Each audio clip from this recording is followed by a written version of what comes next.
ہماری عورتوں کو روزے کے بڑے موٹے موٹے مسائل ان کو معلوم ہے، ان کے جو مخصوص مسائل ہے پیریڈ وغیرہ سے لے کر معلوم، وہ پوچھنا بھی نہیں چاہتی، شرماتی ہے، کوئی بتانے والا نہیں، کوئی ان کے گھر میں رہنمائی کرنے والا نہیں۔ اپنے بچوں کی آخرت بنانے کے لیے جو نالج ضروری ہے، جو علم ضروری ہے، وہ سکھاؤ۔ اور سب سے پہلے بچوں کی توحید، بچوں کا عقیدہ، یہ سب سے امپورٹنٹ ہے۔ حضرت لقمان اپنے بچے کو سب سے پہلے کیا نصیحت کرتے ہیں؟ یا بنی لا تشرک باللہ، اے میرے بچے تو اللہ کے ساتھ کبھی شرک نہ کرنا، ان الشرک لظلم عظیم، دنیا کا سب سے بڑا پاپ شرک ہے۔ اس کو اپنے بچوں کی گھٹی میں ڈال دو تو کہیں چلے جاؤ، ہمارے بچے دنیا کے کسی کونے میں چلے جائیں، ان کے عقیدے کو کوئی نہیں بگاڑ نہ سکے، یہ تربیت ہوگا۔ حضرت ابراہیم علیہ السلام دعا کرتے ہیں وَجُنُوبَنِي وَبَنِيَّ أَن نَعْبُدَ الْأَصْنَامَ، اے اللہ مجھے اور میرے بچوں کو تو بت پرستی سے بچانا، شرک سے بچانا۔ اگر ابراہیم کو اپنے بچوں کے عقیدے کی فکر ہے تو ہمیں اور آپ کو تو اور زیادہ ہونی چاہیے میرے ساتھ۔ قرآن کا پہلا پارہ اٹھاؤ، یعقوب علیہ السلام کا آخری ٹائم میں، یعقوب علیہ السلام کے 12 بیٹے ہیں، انہی 12 بیٹوں کو بنی اسرائیل کہا جاتا ہے۔ یعقوب علیہ السلام کے 12 بیٹے، انتقال کا ٹائم ہے، 12 بیٹے اپنے باپ کو گھیر کے کھڑے ہیں۔ ہمارے بیچ میں کسی باپ کے انتقال کا ٹائم ہو، بچے باپ کی پراپرٹی کا سوال کرتے ہیں، باپ بچوں کو پراپرٹی کے بارے میں، زمین کے بارے میں، جائیداد کے بارے میں بتاتا ہے۔ یعقوب علیہ السلام کیا بتا کے جا رہے ہیں؟ قرآن کا پہلا پارہ اٹھاؤ، ام کنتم شہداء اذ حضر یعقوب الموت اذ قال لبنیہ ما تعبدون من بعدی۔ یعقوب علیہ السلام اپنے بچوں سے کہتے کہ میرے بچوں تم میرے بعد کس کی عبادت کرو گے؟ قالوا نعبد الہک و الہ آبائک ابراہیم و اسماعیل و اسحاق الہا واحدا۔ سارے بچے بڑے زبان کہتے ہیں ابا جان ہم اسی ایک اللہ کی عبادت کریں گے جس کی عبادت آپ کرتے تھے اور جس کی عبادت ہمارے باپ دادا ابراہیم کرتے تھے، اسماعیل کرتے تھے، اسحاق کرتے تھے۔ بچوں کو توحید کا راستے نبی اکرم صلی اللہ علیہ وسلم حضرت عبداللہ بن عباس کو سواری کے اوپر بٹھایا، 10 یا 12 سال کی ان کی عمر، 10-12 سال کے بچے آج ہمارے یہاں فالتو کام کرتے ہیں، فضول کبھی ہمارے حافظ صاحب نے اعلان کیا سڑکوں پہ بچے کرتے ہیں، یہ بتانے کی بات ہے، تو کامن سینس کی بات ہے۔ آج ہمارے بچے روڈوں پہ بائک لے کے اسٹنٹ کرتے ہیں رمضان کے رات میں، کون پریشان ہے یہ ہماری نوجوان نسل۔ کسی ریسٹورینٹ میں چلے جاؤ، یہ بیٹھ کر کے جو ہے سٹا بازی کرتے ہیں، سگریٹ پی رہے، حقہ پی رہے، کیا یہ ہماری نوجوان نسل کیا کرے گی؟ 12 سال کا بچہ نبی کے چچا کا بیٹا ہے، کزن ہے نبی کا، اور یہ وہ بچہ ہے جو رات کو اٹھ کر کے اللہ کے نبی کو وضو کا پانی لا کر کے دے دیا کرتا ہے۔ یہ وہ بچہ ہے جس کے لیے تہجد کے ٹائم نبی نے دعائیں کی تھی، اللہم علمہ القرآن، اے اللہ اس بچے کو قرآن کا عالم بنا دے۔ نبی تہجد کے ٹائم کسی کے لیے دعا کر دیا، اللہ نے وہ دعا ایسی قبول کی۔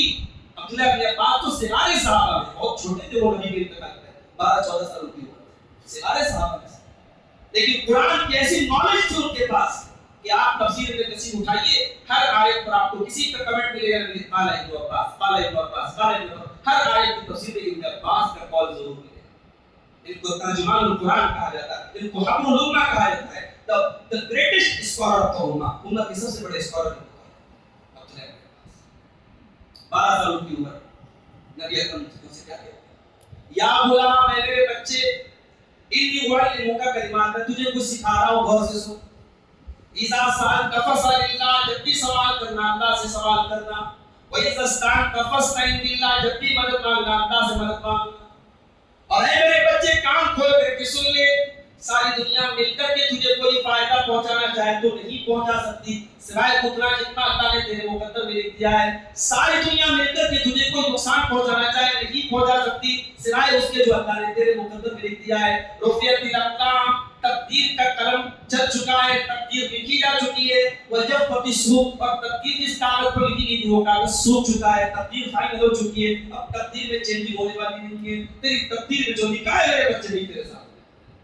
12 سال کے بچے کو اللہ کے نبی تقدیر کا مسئلہ بتا، 12 سال کے بچے کو اللہ کے نبی توحید سکھا رہے، صاف ستھری توحید سکھا رہے۔ اپنے بچوں کو توحید سکھاؤ، اپنے بچوں کے دلوں میں اللہ کا ایسا ڈر پیدا کر دو کہ کیمرہ لگا ہو یا نہ لگا ہو، سی سی ٹی وی کیمرہ ہو یا نہ ہو، دنیا کی ریکارڈنگ ہو رہی ہو یا نہ ہو رہی ہو، آپ کے نوجوان نسل کے دل میں یہ ڈر ہوگی اللہ کے۔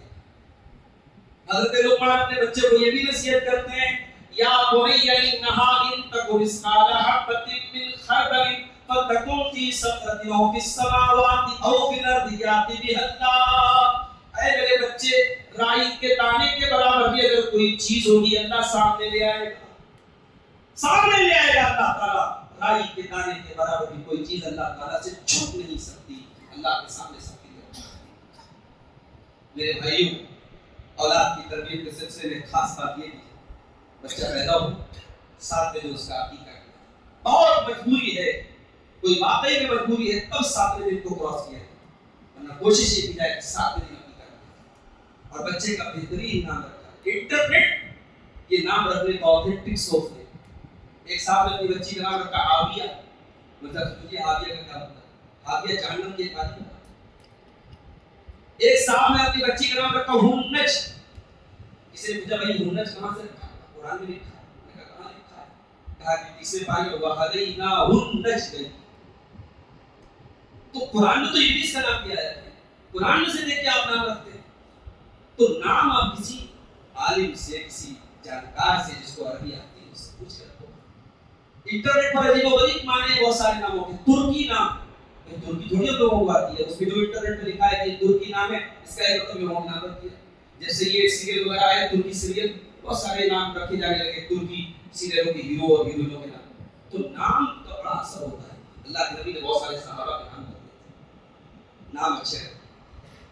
بہترین نام عبداللہ اور عبدالرحمن، جس نام میں اللہ تعالیٰ کی صفت شامل ہو، آپ لگا دیجیے اور اللہ کی صفت لگا دیجیے۔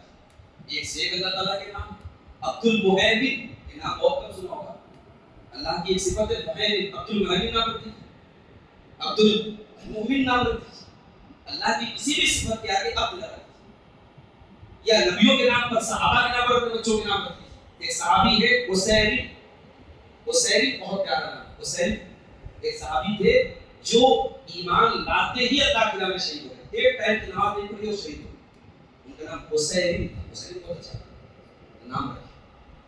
بچے جوان ہو جائیں، وقت پر ان کی شادی، اس انتظار میں رکھیں گے کہ آپ کی بچی، آپ کا بچہ وہ آپ سے کہے تب آپ کو ضرورت محسوس ہو۔ بچے جوان ہو جائیں، اچھا رشتہ لے کر کے شادی کریں، اور رشتوں میں دینداری کو ترجیح دیجیے۔ یہ برادری اور یہ ذات پات اور یہ اسٹیٹس اور یہ بلڈنگ اور یہ مقام و مرتبہ، یہ سب کو سائڈ رکھیے، اپنی کنڈیشن کو تھوڑا سائڈ کیجئے، دینداری کو سب سے اوپر رکھیے، دیندار رشتہ ملے بسم اللہ کیجئے اور شادی کیجئے، اپنے بچوں کی وقت پر شادی۔ اللہ کے پیارے نبی فرماتے ہیں اذا خطب الیکم ممن ترضون دینہ وخلقہ فزوجوہ، جب تمہاری بچیوں کے لیے ایسا رشتہ آ جائے جو لڑکا دیندار ہے، بااخلاق ہے، فزوجوہ، تو تم نکاح کر دو۔ الا تفعلوا، اگر تم ایسا نہیں کرو گے تکن فتنۃ فی الارض، تو زمین کے اندر فتنہ پھیل جائے گا، فساد پھیل جائے گا۔ فساد پھیل چکا ہے آج، ماں باپ بچوں کی وقت پر شادی نہیں کرتے، اس کے بہت سارے ریزنس ہیں، اس پر بھی انشاءاللہ ہم ایک گفتگو کریں گے۔ ہمارے یہاں شادی بیاہ میں رسم و رواج کی لمبی چوڑی نہیں، اس نے آج جینا حرام کر دیا، نکاح مشکل ہو گیا، زنا آسان ہو گیا، اپنے بچوں کا نکاح آسان ہو گیا، اپنے بچوں کی وقت پر شادی کرو۔ کتنی لڑکیاں ہیں شادی کی عمر نکل جاتی ہے، ماں باپ کی ضد کی وجہ سے بیچاری بیٹھی رہ جاتی ہے، بچیاں تو شرمیلی ہوگی، وہ تو نہیں کہہ سکتی، بچے تو کہہ رہے تھے باپ کے سامنے، بچیاں نہیں کہہ، ان کی عمر نکل رہی ہے، ان کی جوانی برباد ہو رہی ہے، اور ماں باپ کو اس بات کا احساس نہیں، وہ تو اپنے غرور، اپنی انا اور اپنے جو ہے اپنے ایگو کے پیچھے پڑے، اپنی ایگو کو قربان کر دو، اپنے بچوں کی خوشی کے لیے۔ اچھا رشتہ ہے، لبیک ہے، بچوں کے درمیان عقد کرو گے، 5 بیٹے ہیں، محبت کسی سے زیادہ کسی سے کم ہو سکتا ہے، کسی ایک بیٹے سے محبت زیادہ ہے ہو سکتا ہے، مگر آپ حقوق میں کوئی ڈسکریمنیشن نہیں کریں، حقوق میں برابری کریں۔ نبی اکرم کے پاس ایک صحابی آئے، حضرت بشیر رضی اللہ عنہ، انہوں نے کہا کہ اللہ کے نبی، میں اپنے بیٹے نعمان کو ایک کھجوروں کا باغ دینا چاہتا ہوں، اور میں چاہتا ہوں کہ اس ہبہ کے اوپر میں آپ کو گواہ بناؤں۔ نبی اکرم نے پوچھا کہ کیا اور بھی بیٹے ہیں آپ کے؟ کہا کہ ہاں اللہ کے نبی اور بھی بیٹے۔ آپ نے کہا سب کو دیا ہے؟ کہا سب کو تو نہیں دیا ہے اللہ کے نبی۔ آپ نے فرمایا چلے جاؤ، لا تشہدنی علی جور، اس ظلم کے اوپر مجھے گواہ مت بناؤ، میں اس ظلم پر گواہی نہیں دے سکتا۔ اتقوا اللہ سے ڈرو، وعدلوا بین اولادکم، اپنی اولاد کے درمیان انصاف۔ آج کتنے گھر ہیں اولاد نے بدتمیزی کر دی، اولاد نے گستاخی کر دی، آپ نے گھر سے نکال دیا، جائیداد سے بے دخل کر دیا، کاغذ بنا دیا، میرے جائیداد سے میری پراپرٹی سے میرے بیٹے کا کوئی تعلق۔ یہ کون؟ یہ کرنے والے آپ کون؟ اگر آپ کا بیٹا ہے تو آپ تو وارث ہے، آپ اپنی پراپرٹی سے اس کو بے دخل کرنے والے کون ہوتے ہیں؟ اولاد کے ساتھ انصاف۔ اور یہ میں بچوں سے بھی کہتا ہوں کہ ماں باپ کی طرف سے اگر آپ کے ساتھ ناانصافی ہو جائے تب بھی ماں باپ کے ساتھ اس میں سلوک کرتے رہو، ان کے حقوق ادا کرتے رہو۔ اور ماں باپ سے کہنا چاہوں گا کہ اگر بچے کچھ غلط کر رہے ہیں ان کے عمل کو اللہ کے حوالے کر دو، ان کو جو ان کا حق ہے وہ دے دو، حق دینے میں بتائیے۔ اور آخری چیز یہ ہے میرے ساتھ، ہم جتنی بھی محنت کرنے کی کوشش کریں، دل و مالک تو اللہ۔ کیا نوح علیہ السلام نے اپنے بچے کی تربیت میں کوئی کمی تھی؟ کیا نوح علیہ السلام کی تربیت میں کوئی کمی تھی؟ مگر نوح علیہ السلام کا بیٹا اپنے باپ کی کشتی پہ سوار ہوا، کشتی بن گئی، کشتی پہ حضرت نوح علیہ السلام نے اپنے فیملی کے لوگوں کو، ایمان والوں کو جب سوار کیا، ان کا ایک بیٹا بھی کھایا ان کے ساتھ۔ حضرت نوح علیہ السلام نے کہا کہ یا بنی ارکب معنا ہے، بچے آ جا کشتی پہ آ جا۔ اس نے کہا کہ نہیں مجھے ضرورت نہیں ہے، سعی الی جبل یعصمنی من الماء، ابا جان میں پہاڑ پہ چلا جاؤں گا، پانی آئے گا، طوفان آئے گا، پہاڑ پہ چلا جاؤں گا، آپ نہیں چلا۔ حضرت نوح علیہ السلام سمجھاتے رہے، بیٹا نہیں مانا، ڈوب گیا، برباد ہو گیا، جہنمی ہو گیا۔ نوح علیہ السلام اللہ کی بارگاہ میں ہاتھ اٹھا کے دعا کرتے ہیں، اللہ ان ابنی من اہلی، میرا بیٹا میرے پریوار میں سے، میرے اہل و عیال میں سے، اے اللہ تو نے وعدہ کیا تھا تو میرے اہل و عیال کو بچائے گا، میرا بیٹا تو ڈوب گیا، اللہ تیرا وعدہ کھا گیا۔ اللہ نے فرمایا یا نوح انہ لیس من اہلک، اے نوح وہ تیرا بیٹا تیرے پریوار میں سے نہیں تھا، اس کا عمل گڑبڑ تھا، اس کا عقیدہ گڑبڑ تھا، انہ عمل غیر صالح، اس کا عمل صحیح نہیں تھا، اس لیے وہ تیرے پریوار میں سے، جس پریوار کو بچانے کا میں وعدہ کیا تھا اس پریوار میں سے وہ نہیں تھا۔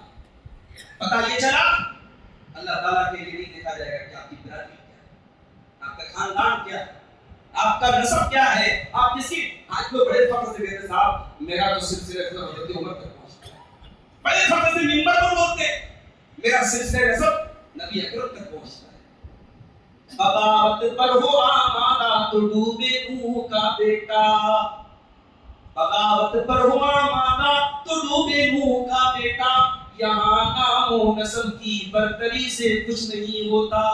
آپ کا سر نعمت اللہ تعالیٰ کا ہے، آپ کی کاشت، آپ کی برادری اللہ کا ہے، آپ کا ایمان، آپ کا عمل اللہ تعالیٰ کیا ہوتا ہے۔ تو دعائیں کرو اولاد کے حق میں، دو دعائیں میں سکھا رہا ہوں، اس کو یاد کرو۔ ایک دعا آپ کو ملے گی قرآن کے 19ویں پارے میں سے ہوتا ہے، ربنا هب لنا من ازواجنا وذرياتنا قرة اعين واجعلنا للمتقين اماما۔ پروردگار ہمارے بیوی بچوں کو ہماری آنکھوں کی ٹھنڈک بنا، ہمارے بیوی بچوں کو ہماری آنکھوں کی ٹھنڈک بنا دے۔ ایک نیک باپ کے بچے اس کی آنکھوں کی ٹھنڈک کب بنے؟ بیٹا عالم بن جائے، بیٹا حافظ بن جائے، بیٹا نماز میں صف اول میں شامل ہونے والا بن جائے، بیٹا علماء کی خدمت کرنے والا بن جائے، بیٹا دین کی خدمت کرنے والا بن جائے، بیٹا اللہ کی راہ میں صدقہ خیرات کرنے والا بن جائے۔ ایسا بیٹا باپ کی آنکھوں کی ٹھنڈک، اے اللہ میرے ہمارے بیوی بچوں کو ہماری آنکھوں کی ٹھنڈک بنا دے، وَاجْعَلْنَا لِلْمُتَّقِينَ إِمَامًا، اور اے اللہ ہمیں متقیوں کا امام بنا دے۔ یہ بہت پیاری دعا ہے۔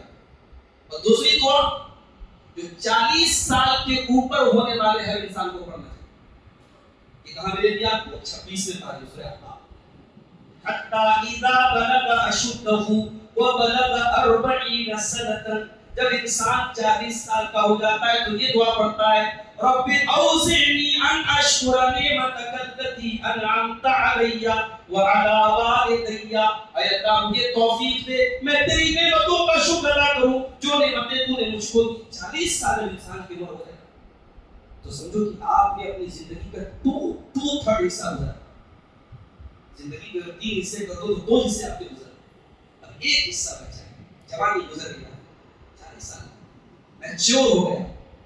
اسی لیے کہا جاتا ہے کہ جو انسان 40 سال تک نہ سدھرے کبھی نہیں سدھرے گا، کبھی نہیں سدھرے گا انشاءاللہ، کبھی نہیں سدھرے گا جو 40 سال تک نہ سدھرے۔ اس لیے بعض لوگوں کو دیکھیے کہ بعض بری عادتیں جو ہوتی ہیں وہ 40 سال تک کنٹینیو رہتی ہے تو بڑھاپے تک کنٹینیو رہتی ہے۔ تو 40 سال کا جب انسان ہو جائے تو دعا کرنا ہے کہ اے اللہ تو نے مجھے عمر کے اس مرحلے تک پہنچایا، میں تیرا شکر ادا کرتا ہوں، تجھے توفیق وَأَنْ أَعْمَلَ صَالِحًا تَرْضَىٰ، اور اے اللہ تو مجھے توفیق دی کہ میں ایک عمل کروں، ایسا عمل کروں جس سے تو راضی ہو جائے، وَأَصْلِحْ لِي فِي ذُرِّيَّتِي، اور اے اللہ تو میری اولاد کی اصلاح کر دے، انی تبت الیک وانی من المسلمین، اے اللہ میں تیری بارگاہ میں توبہ کرتا ہوں اور میں مسلمان ہوں۔